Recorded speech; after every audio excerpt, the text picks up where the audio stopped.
Iis Dahlia liburan romantis bersama sang suami di Bali. Bak pengantin baru, digoda punya anak lagi.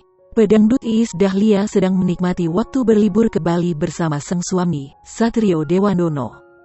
Orang tua Devano dan Nendra itu menginap di salah satu resort mewah di Pulau Dewata. Melalui laman Instagram, Iis Dahlia membagikan potret-potret romantis.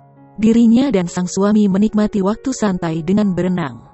Tampak keduanya bersantai di tepi kolam dengan menikmati sarapan.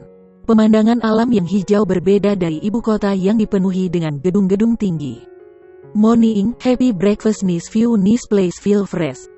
Satrio Dewandoro, tulis Iis Dahlia pada Kamis tanggal 23 September tahun 2021.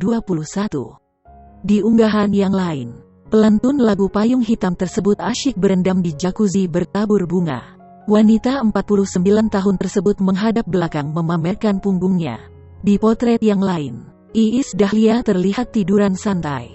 Happy pakai banget sekarang zaman kita bulan madu dulu GK ada yang begini ya Pak. Satrio Dewandoro berasa jadi pengantin baru deh. Tagar happy family, tagar happy life, tagar enjoy life, tagar aksari, tagar alhamdulillah, tagar bless. Ramai rekan-rekan artis memuji penampilannya yang bak anak muda.